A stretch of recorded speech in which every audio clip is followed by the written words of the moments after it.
You might have heard me say that everybody that you have ever dated in the past was just a teacher.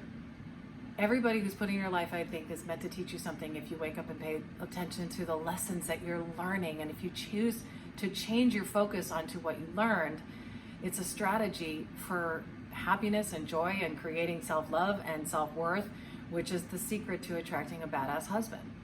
And I used to agonize and agonize and agonize about the past, and I used to make this fantasy of my ex-teachers and be so sad and try to figure it out. I think my brain just really wants to understand why people do what they do.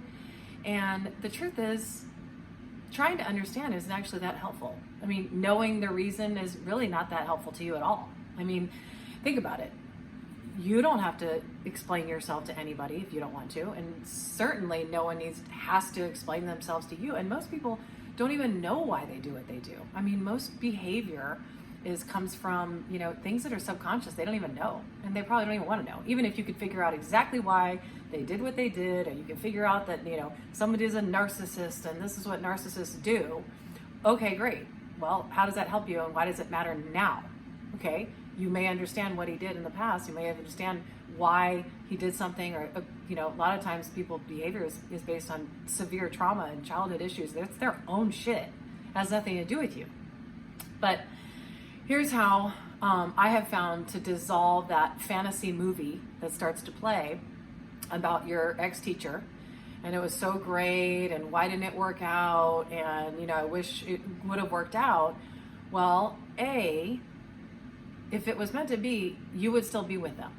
I really believe it. It's that simple. Your real, true soulmate, who you're meant to be with for the rest of your life, would never make you feel bad, would never have had those arguments with you, would never have mistreated you the way that this ex-teacher who you're pretending is amazing in your mind has treated you. It's just not real love. And you may not know that because you haven't been with somebody who loves you and respects you and treats you and adores you and cherishes you. And isn't that your goal? Your goal is to attract a badass husband that cherishes you above all else and puts your needs and your wants and your desires first. And it is possible, because if it's possible for one of us, it's possible for all of us. And so instead of fantasizing about this ex-teacher, the way to dissolve that fantasy movie is to tell the truth. Be honest. Let's talk about the arguments you had, the infidelities maybe, or the lying that went on. Let's talk about how you really, really, really felt. Did you feel like you could be yourself? Could you tell the truth? Could you be honest? Were you loved for your true essence of who you really are? Could you show your true essence? Could you be honest? Could you be vulnerable without getting, yelled at or getting, for me, I'm just used to everybody being mad at me, in my past. And that truth telling session will shed this light on it, thinking, okay, so maybe I don't really want him, or I didn't really want it to work out. What you really wanted was for him to be different. You want him to be different. Is he going to be different? He's not going to be different. He's exactly the way he was. He's exactly the way he wants to be. He's choosing to be that way. And it's like, kind of kills you, right? It's like, well, you could choose to be awesome if you wanted to. That's what always used to kill me. Well, you could choose to be awesome, but they don't want to. Most of the time when things don't work out between an ex-teacher, you really don't want to put in the effort. Have you ever been on the other side where you're just giving and giving and giving and you don't get that same attention and love back? That's okay. That's just a sign that it's time to move on, especially if you've already been divorced. Sometimes you play that fantasy movie that's not true. It's reminding you about maybe your first couple dates or maybe your first couple years together or whatever. And then the hormones are all stirred up and then you just, become depressed about the whole situation all over again. So the antidote is to focus on the lessons, okay? So if everybody was put in your life to teach you something, what did you learn from him? All of it. And I have this worksheet in the back of my journal because it's so important to acknowledge and articulate and write everything that you learned. And if you can't think of anything good that you learned, I'm sure you can. But if you can't think of anything good you learned, maybe what you learned is what you don't want. So perhaps your ex, lied. I'll never forget my ex-teacher who went out dancing all night long and, never called, never texted me, never called, whatever. It's like totally blew me off and, and called me in the morning, hey, how's it going? Like, I doubt he even went home, right? So he's a liar and a cheater.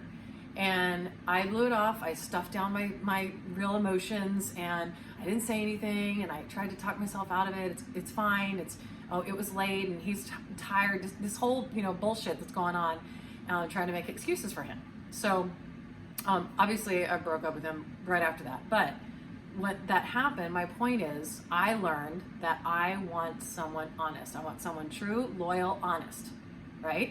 So I learned that from that exact experience. That's how we learn. We learn what we want and what we don't want, because I learned some things that I do want from that same teacher.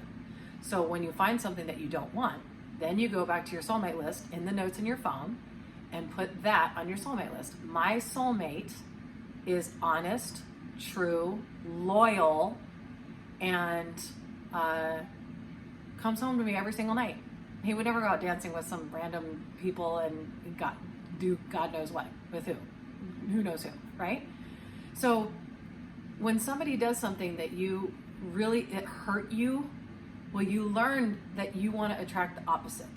And so when you add that, you're focusing on what you learn, you're focusing on what you want, you're getting crystal clear about what you want to create in your life, and then you work to become that person. That means I have to be loyal. How can I be more honest? How can I be more vulnerable? How can I tell the truth? How can I be more helpful? How can I be more considerate, more kind?